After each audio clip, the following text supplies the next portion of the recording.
আচ্ছা, গল্প শুনতে তো সবাই ভালোবাসে, তাই না? ছোট থেকে বড় সবাই তো গল্প শোনে। আপনাদের স্বাগত জানাই আমার চ্যানেলে যদি বলো রঙিন। আমার গল্পটি ভালো লেগে থাকে আপনাদের, তাহলে চ্যানেলটি সাবস্ক্রাইব করবেন, ভিডিওটি একটি লাইক করে দেবেন। আপনাদের একটা লাইক আমাকে আরও মোটিভেট করবে পরে আরও ভিডিও আনতে, আপনাদের গল্প শোনাতে। আজকের ভিডিওর টপিক হচ্ছে একাকিত্ব। একাকিত্বটা কতটা খারাপ জিনিস সেটা যে ভোগে সেই একমাত্র বোঝে। আমি নিজের কথা বললে মন্দ হবে না। আমার জীবনটা আগে এরকম ছিল না। সালটা 2017 থেকে 2020। আমার তখন অনেক বড় একটা ফ্রেন্ড সার্কেল ছিল।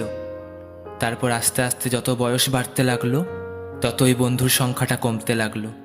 এমনটা নয় যে আমি নিজে থেকে বন্ধু বানানো বন্ধ করেছি।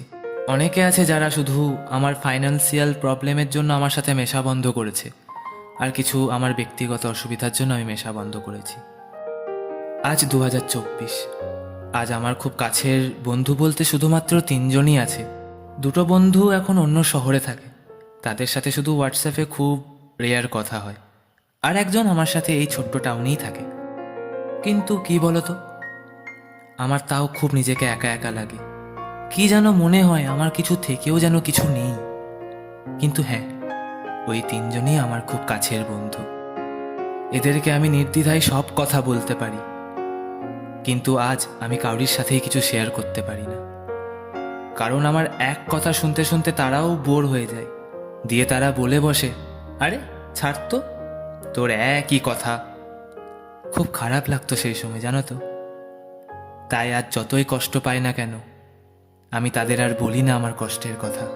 নিজেকে আমি সবার থেকে অনেক দূরে সরিয়ে নিয়েছি। অনেক সময় মনে হয় যে তাদের একবার একটা কলটা দিয়ে কথাগুলো বলি, কিন্তু তখনই আবার মাথায় হিট করে যে না, বোকা ছেলে, কত আর নিজেকে ছোট করবি রে। তাই আজ আমি সবার থেকে দূরে থাকি। হ্যাঁ, অবশ্যই তারা বাড়ি এলে তাদের সাথে আড্ডা দিই ঠিকই। আমি আগে এরকম ছিলাম না। সময়ের সাথে সাথে আর ঠকতে ঠকতে আজ আমি এরকম একটা ছেলে তৈরি হয়েছি।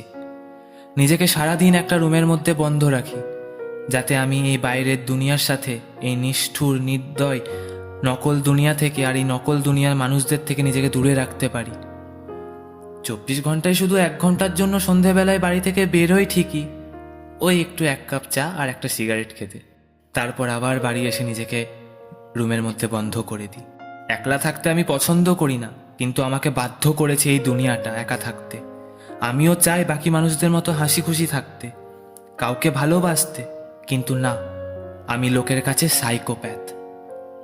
আমার মতো মানুষের সাথে মেশা যায় না, আমার মতো মানুষকে ভালোবাসা যায় না। আমাকে কেউ ভালোবাসেনি এটা নয়, আমিও ছিলাম একটা রিলেশনশিপে। যাই হোক, এটা নিয়ে পরের কোনো একটা ভিডিওতে আলোচনা হবে।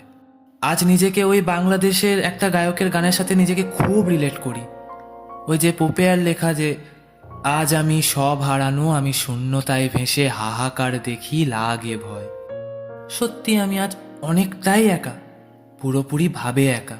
আমার প্রচুর ডিপ্রেশন, ফ্রাস্ট্রেশন, এনজাইটি ইস্যু আছে, কিন্তু বলে কি লাভ, কেউ বুঝবে না। তাই আজ আমি একাকিত্বের শিকার। একলা থাকতে থাকতে নিজেকে অনেক সময় পাগল লাগে। কখনো কখনো আবার নিজের রুমে নিজেকে বন্ধ করে অনেক জোরে হোম থিয়েটারে গান চালিয়ে মন খুলে চিৎকার করি। গানটা চালিয়ে চিৎকার করি যাতে মা দিদিকেও বুঝতে না পারে আমি আবার কষ্ট পাচ্ছি। ওই যে রূপম ইসলাম দাদা আছে না, ফসিলস ব্যান্ডেরই তো, ওই দাদারই তো গান, এই একলা ঘর আমার দেশ, আমার একলা থাকার অভ্যেস। সত্যি গানের লাইনগুলো আমার মতো মানুষদের কাছে খুবই রিলেটেবল। সত্যি তো, যার জীবনে কেউ নেই তার তো এই একলা ঘরটাই সম্বল। ঘরটাকে অন্ধকার করে ঘরের জানলা দরজা লাগিয়ে লাইফ রিলেটেড গান শুনে নিজেকে সামলে নি কিছুক্ষণের জন্য। হয়তো বলতে ভালো লাগে সবাইকে যে আমি এভাবেই শান্তি পাই, কিন্তু সত্যিটা তো অন্য কিছুই, তাই না? এই একাকিত্ব খুবই খারাপ জিনিস, মানুষকে ভেতর থেকে পুরো শেষ করে দেয়। মানুষটা হয়তো বেঁচে থাকে ঠিকই, কিন্তু তার ভেতরে সব অনুভূতিগুলো মরে যায়। তখনই তৈরি হয় একটা জীবন্ত লাশের। আমিও আজ সেই জীবন্ত লাশ। আমার ভেতরে সব অনুভূতিগুলো মরে গেছে। এখন তো নতুন করে কাউকে বিশ্বাস করতেও ভয় লাগে। মনে হয় যেন আবার বিশ্বাস করব কাউকে, যে সেও আবার আমার বিশ্বাসটা ভেঙে চলে যাবে। হয়তো এমন একটা মানুষ এলো আমার জীবনে যে সত্যি আমার বিশ্বাসের দাম দেবে, কিন্তু তাকেও আমি একটা সন্দেহের নজরে দেখব। দোষটা আমার নয়, আমার সিচুয়েশনের দোষ। কিন্তু সেই মানুষটা যদি থেকে যায় সব কিছু উপেক্ষা করে, আমি তাকে শেষ অবধি বিশ্বাস করব, আর সেই দিনই ঘটবে আমার একাকিত্বের অবসান।